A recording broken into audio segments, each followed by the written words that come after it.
Queridas irmãs, queridos irmãos, a paz de Jesus. Aqui é Luziane Bahia e está no ar mais um podcast Café com Espiritismo.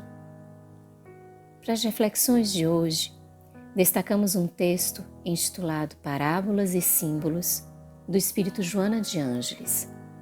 É uma página psicografada pelo médium Divaldo Pereira Franco na reunião mediúnica de 26 de novembro de 2012, no Centro Espírita Caminho da Redenção, em Salvador, Bahia.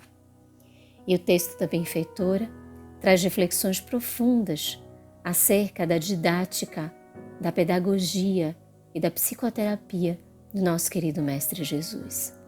E assim, vamos compartilhar trechos desta mensagem. Pergunta-se frequentemente por qual razão falava Jesus por parábolas. A interrogação pode ser respondida após breve e cuidadosa reflexão. Desejando que a sua mensagem ultrapassasse o tempo em que era enunciada e o lugar em que se fazia ouvida, não poderia ficar encarcerada nas formulações verbais vigentes, pela pobreza da própria linguagem. Se assim fora, à medida que o tempo avançasse, ficaria superada em razão da maneira como fora formulada. Utilizando-se, porém, da parábola, do conhecimento dos símbolos, deu-lhe caráter de permanência em todas as épocas. A semiótica, ou disciplina que estuda os símbolos, demonstra a facilidade que os mesmos representam para o entendimento de tudo quanto é transcendental ou subjetivo, tornando-os de fácil identificação. Talvez o símbolo seja o recurso mais antigo de comunicação entre os seres humanos. Especialistas em paleontologia encontraram-nos gravados em cascas de ovos há mais de 60 mil anos, o que confirma sua perenidade. Todo símbolo reveste-se de um significado, não somente num, como em todos os lugares, em qualquer idioma ou dialeto, facilitando o entendimento da sua representação.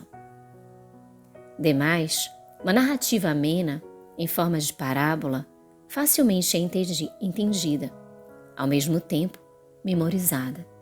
E quando é narrada, embora se alterem as palavras, o símbolo nela incluído ressalta e preserva-lhe o significado. Convivendo com mentes pouco esclarecidas culturalmente, numa época de obscurantismo e de graves superstições, deveria superar os limites de então e coroar as futuras conquistas do conhecimento intelectual. Concomitantemente, o seu objetivo era o de esculpir o ensinamento no imo das emoções. E as parábolas, por centrarem o seu significado nos símbolos, jamais seriam olvidadas ou adulteradas. Caberia à psicologia do futuro penetrar nos arcanos do inconsciente humano, no qual se arquivam todos os acontecimentos e se transformam em símbolos que se fazem decompostos à medida que são liberados em catarse espontânea. Uma figueira brava e uma rede de pescar, uma pérola e uma semente de mostarda, em qualquer idioma e em todas as épocas, preservam a sua realidade, facilitando o entendimento da narrativa na qual comparece. Desejando apresentar o reino dos céus de forma inconfundível como deveria ser, totalmente desconhecido então, explicitado num símbolo, adquiria fácil compreensão dos ouvintes e mais acessível assimilação emocional. A moderna psicologia analítica, assim como a psicanálise, penetram nos símbolos para interpretar os arquétipos, as heranças ancestrais, os mitos e contos de fadas que se encontram arquivados nos recessos profundos do inconsciente humano. Recorrem aos sonhos e às associações para desvelar as imagens sombreadas e guardadas em símbolos que, interpretados, facultam trabalhar-se os conflitos a fim de diluí-los. Jesus foi e permanece sendo o mais qualificado psicoterapeuta da humanidade, antecipando as doutrinas psicológicas a fim de iluminá-las quando surgissem. Todos os seres humanos têm no seu jornadear conflitos semelhantes aos do filho pródigo, que foge do lar atraído pela ilusão do prazer e, tombando na realidade angustiante que desconhecia, retorna à segurança do Pai generoso. Como expressar em profundidade excepcional a lição do bom samaritano, propondo o amor ao inimigo em forma de caridade compassiva, senão conforme o fez Jesus? A reflexão em torno das virgens loucas e insensatas e das prudentes que se preservaram teoriza de forma segura o significado da fidelidade ao dever de maneira muito especial. O pastor, que vai em busca da ovelha extraviada, assim como a mulher que procura a dracma perdida, são especiais e inesquecíveis ensinamentos sobre a valorização e a dedicação pessoal. As extraordinárias imagens simbólicas de que ele se utilizou para ser compreendido e dizer da sua grandeza, sem auto-encômios nem revelações desnecessárias, refletem-lhe a sabedoria. Eu sou a luz do mundo. Eu sou a porta das ovelhas. Eu sou o caminho da verdade e da vida. Eu sou o pão da vida. Eu sou a videira. Aquele que beber da água que eu lhe der.